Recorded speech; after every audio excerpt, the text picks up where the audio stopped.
नाज़िन टंडो जाम ऐं भरपासे में बरसात जा कलर जारी आहिनि। केतिराई घर टही पटिजी विया आहिनि। मुतासिर मानीअ गभे लाइ परेशान आहिनि। उन हवाले सां टंडो जाम खां अपडेट करे रहियो आहे धरती टीवी जो रिपोर्टर मोहम्मद ख़ान जमाली। बुढ़ी बुढ़ी बुढ़ी वई या सिंधड़ी बुढ़ी वई ॾिसी माण्हुनि जा गोड़ा ही जिंदड़ी बुढ़ी वई।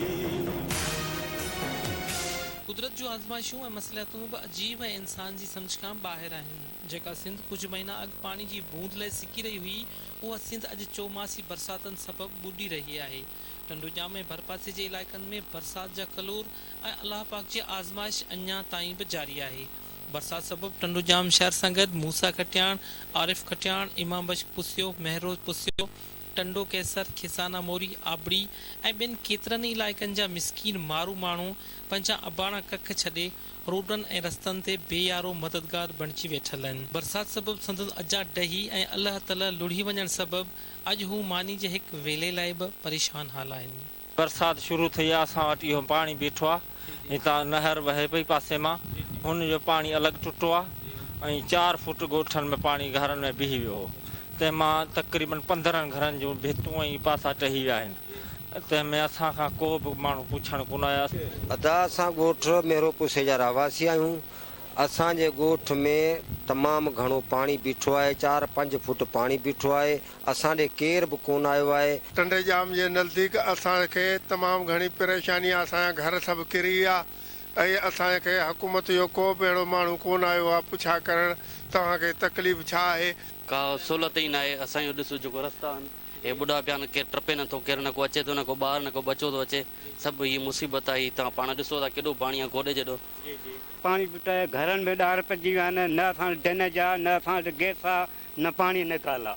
महिरबानी करे असांखे जेको हीउ पाणी कढियो वञे ऐं असांखे सहूलियत ॾिनियूं वञे। असांजो ॻोठ तो ही मिसिर सुमरो। असां वटि तक़रीबन शेख, मेंगवाड़, ज़रदारी ऐं सुमरा। को हिते में वारो को बि को माण्हू बि कोन आयो आहे। हिकिड़ो मीर शेर मोहम्मद खां सवाइ उन 2 दफ़ा मशीनूं ॾिनियूं, पाणी कढायो आहे अथनि। हींअर खाइण लाइ बि अटो बि कोन्हे। इहो महीनो 2 महीना थिया थी, यकी पासा ते बीहे कोन थी। असांखे अटो सामान मिले कोन थो। असांजी जायूं किरी पियूं आहे। मींहं में बरसाति में वेठा आहियूं, बुख में वेठा आहियूं। फन जेको मिलियो असांखे फन मिले कोन थो, कोन आयो। असां ना केरु कोन आयो। असां ॻाल्हियूं ॿुधी बाबा हीअ गाॾियूं, हीअ सामान आयो आहे, हीअ गाॾियूं त असांखे अखी सां कोन ॾिठो। का शइ कान्हे का, को तबू जा ॻाल्हि साहिबु असांखे नथी मिली सघे जेका असां अजाब करे सघूं। तंहिंजे लाइ थी तव्हां महिरबानी, तव्हां आया आहियो ऐं बस वारनि खे असांजो अर्ज़ु आहे असांजी मदद कनि। बुढ़ी बुढ़ी बुढ़ी वई या सिंधड़ी बुढ़ी वई ॾिसी माण्हुनि जा गोड़ा ही जिंदड़ी बुढ़ी वई। घरनि में पाणी आहे, बाक़ी असांखे मींहुं माना रुलाए छॾियो आहे। माल मथे जो हेॾां होॾां को बि असांजे को ॿियारनि जी जॻह कोन्हे। जंहिंमें असांजी फैमिली जो नंढड़ा नंढड़ा ॿार आहिनि उहे परेशान आहिनि।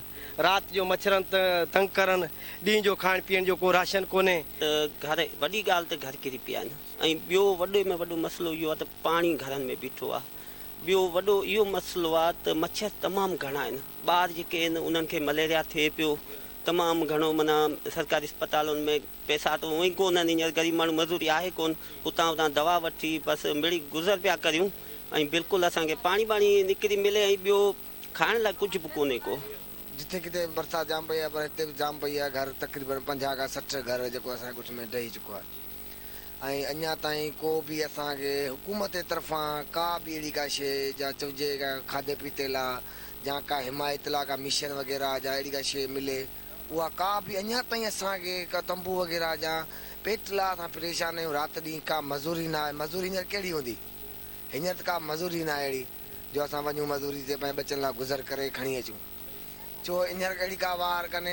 अफ़सोस इन ॻाल्हि जो आहे त तेल ऐं गैस सां मालामाल सरसब्ज़ ऐं शादाब इलाइक़ो टंडो जाम ऐं तहलका हैदराबाद ॿाराड़ी जा मिसकीन माण्हू अॼु हिकु वेले जी मानी गबे लाइ बि परेशान आहिनि। सरहदी वारनि ऐं इंतज़ामिया खे संदुनि फौरी तौरु सार लहणु घुरिजे त जीअं संदुनि पालतू जानवर, जानो माल ऐं मासूम बचड़नि खे के महफ़ूज़ हंधि मुंतक़िल करे संदुनि हयातियूं बचायूं वञनि। कैमरामैन हादी बश खास के लिए सांगद मोहम्मद खान जमाली, धरती टीवी न्यूज़, टंडोजा।